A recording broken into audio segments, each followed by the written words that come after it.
Olá, bom, hoje então a gente vai conversar um pouquinho sobre o incrível Meridiano de Sangue, do Cormac McCarthy. Esse livro aqui, em português, anda esgotado já há bastante tempo, mas não é nada que com muita boa vontade a gente não encontra esse livro por aí em sebos ou nas bibliotecas municipais, enfim. Isso é um baita livro, minha gente, mas é aquilo. Este aqui não é um livro que vai agradar a todo mundo, e outra coisa a respeito dele é que ele é muito difícil de ser lido. Mas não exatamente por conta da linguagem. Aliás, o McCarthy escreve de um jeito muito direto, é uma leitura muito rápida, né, fluida, se você estiver realmente engajado aqui nesse livro. Mas o que acontece aqui é o seguinte: este é um livro difícil de engolir por conta da história que ele vai contar pra gente. Então aqui a gente vai acompanhar a história do Kid, né? Ele foi traduzido, né, na edição brasileira. A gente também tem esse personagem chamado de Kid, né, com letra maiúscula. E a gente acompanha esse garoto desde a primeira infância. Então, assim, o primeiro parágrafo do livro já é muito interessante, gente. O McCarthy convida o leitor a observar o garoto, né, o Kid.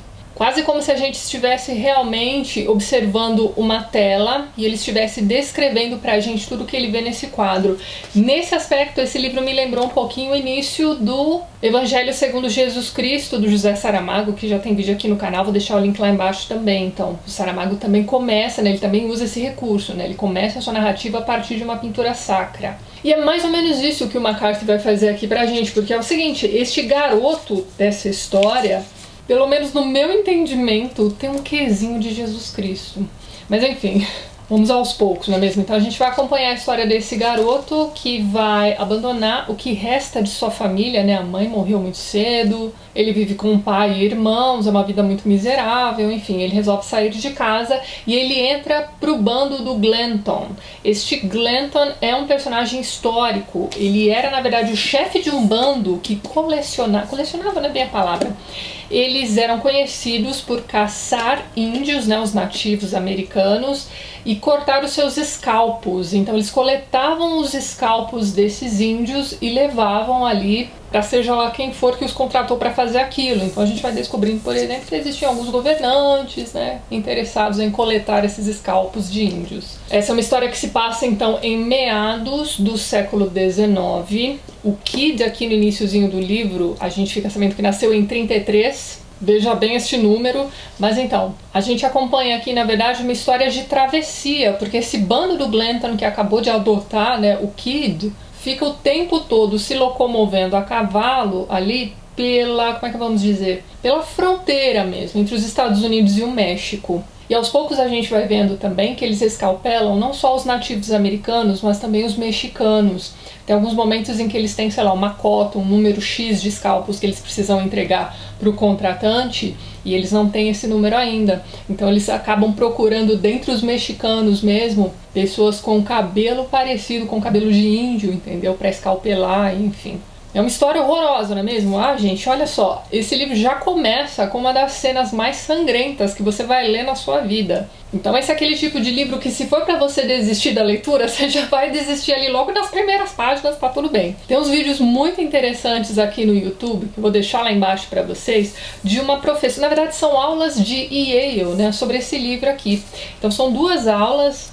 A professora mesmo que dá essas aulas sobre o Blood Meridian vai dizer que ela mesma, né, precisou pegar o livro uma terceira vez para tentar engatar na leitura. Mas então, continuando a comentar aqui o enredo do livro, gente, na verdade, em termos de enredo, é basicamente isso. A gente tem esse garoto que tem ali seus 13, 14 anos entrando para esse grupo de caçadores de escalpos. Eles estão aí fazendo aquela travessia, a gente acompanha, né, esse grupo em movimento o tempo todo, raramente eles param, e quando param é realmente só para dormir. Ali no dia seguinte eles continuam, inclusive essas frases, né, eles continuam, eles seguem caminho, eles, enfim, isso é repetido aqui no livro o tempo todo. Como eu li em inglês, né, uma das coisas que eu mais li aqui foi they went on, ou they rode. Então é isso, este é um romance que vai se passar em movimento praticamente o tempo todo. E conforme eles vão fazendo paradas ali nas cidades, nas vilas pelo caminho, eles vão tocando terror e coletando esses escalpos. Basicamente é esse o enredo do livro todo, gente. Então uma das grandes reclamações que as pessoas costumam fazer a respeito do Meridiano de Sangue é a falta de enredo. Mas veja bem, isso tá só na superfície do livro.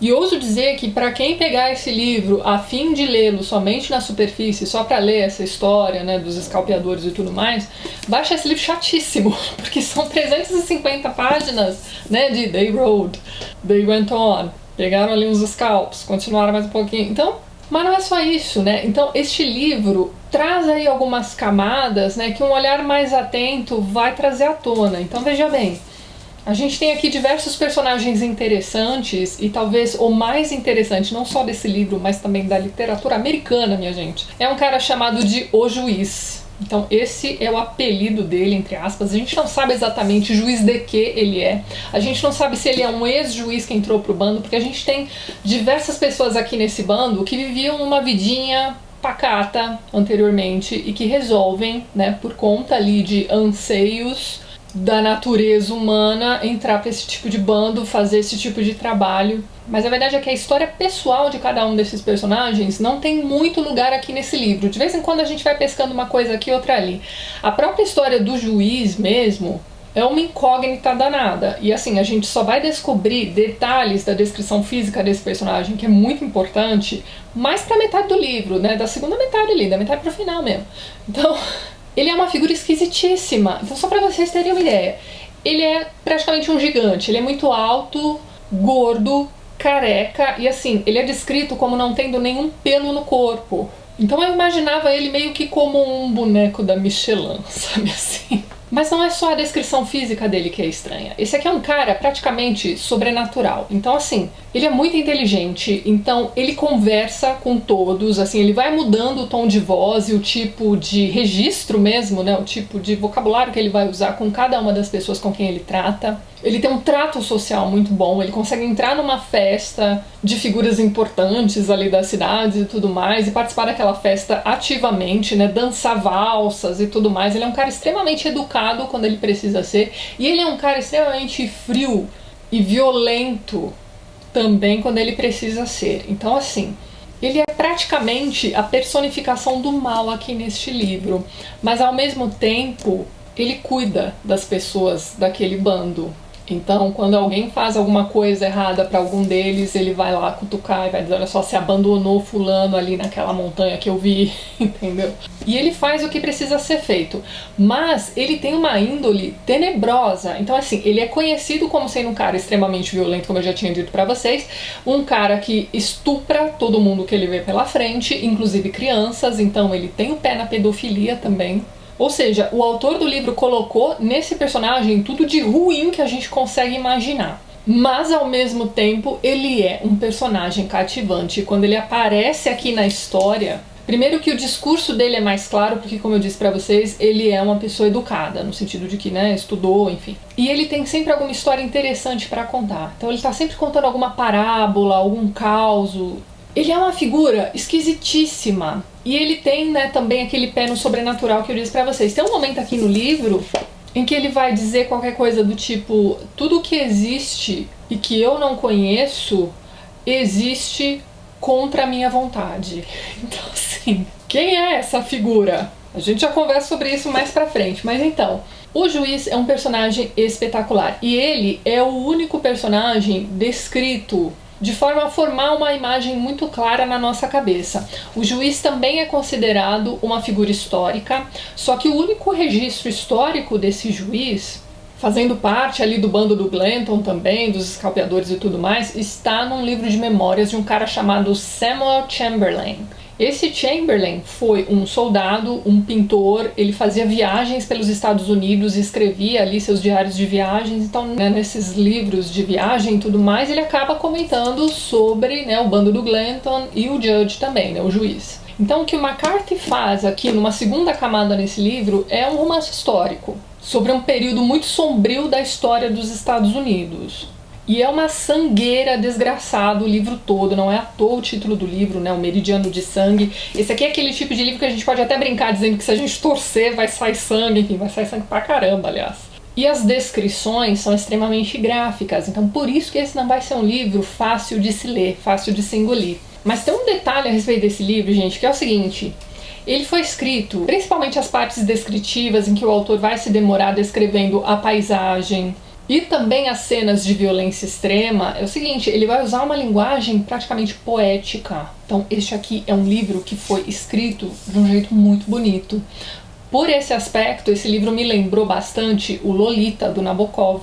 Também tem vídeo aqui no canal, link aqui em cima e na descrição do vídeo também. Então, no Lolita, o Nabokov faz todo um trabalho literário ali naquele texto, de modo a deixar o livro esteticamente lindo para contar uma história tenebrosa de pedofilia. Aqui o McCarthy vai lançar mão desse recurso também. Ele vai descrever o pôr do sol, as caminhadas, de um jeito muito poético mesmo, só que ele também vai descrever as cenas de matança de um jeito muito bonito também. Então é aquela coisa, né, do leitor se pegar achando bonito o que foi escrito, mas a cena é horrível, né? E assim, ele é gráfico demais, como eu disse pra vocês. Então assim, em alguns momentos a gente chega a sentir até o cheiro do sangue, entendeu? Só que aí é que está o pulo do gato, né? Esse aqui não é um livro com cenas de violência gratuitas. Então ele está aqui fazendo um registro de uma época, contando pra gente de um jeito que pode ser exagerado ou não, através de uma lupa ou não, aí vocês já vão me perdoar, porque eu não conheço tão a fundo assim a história do Velho Oeste, mas ele faz um trabalho de mostrar pra gente, né, aquela questão de que os Estados Unidos foi um país construído sobre ocupação e matança. Então assim, aquela história que a gente ouvia na escola quando criança, aliás, eu ouvi muito isso, de que a colonização nos Estados Unidos foi uma colonização de habitação e aqui no Brasil foi de exploração, por isso que nós somos terceiro mundo, enfim, essas balelas que a gente aprende na escola e depois a gente descobre que não é bem assim. Pois é, aqui fica bastante claro que o que foi feito ali foi feito à base de matança e ocupação, não tem jeito. Então isso faz parte da história dos Estados Unidos, a gente pode pensar num desdobramento para isso e tentar entender o porquê o americano até hoje tem um fascínio por armamento, por se proteger, enfim. Olha de onde eles vieram, não é mesmo? E a gente viu recentemente um filme chamado Donnybrook, eu vou deixar a capa do filme aqui do lado. E esse é um filme também de briga de gangues e tudo mais, é um filme contemporâneo. E no finalzinho do filme, gente, a última cena, você tem um rapaz aí que fazia parte de um desses grupos, com a família num campo em que teoricamente aconteceu ali uma batalha na Guerra Civil, e ele está ali contando para a filha sobre como o Norte venceu o Sul e o Sul nunca se recuperou totalmente, enfim, ele está ali. Mas a menina quer detalhes, e aí ela pergunta pro pai, né, como foi que o Norte ganhou a guerra? E aí ele responde isso aqui que eu anotei, que é a última frase do filme, né, ele vai dizer o seguinte, ó, "They fought for it, the only way for folks like us." Então, como foi que o Norte venceu? Lutando. E esse é o único caminho, né, para pessoas como nós. Então isso é só pra gente entender que essa luta por ocupação, por território e tudo mais, né, nunca acabou, né? Só a gente pensar também nos esportes americanos, né? Se você for parar pra pensar no futebol americano, nada mais é do que uma luta por território também.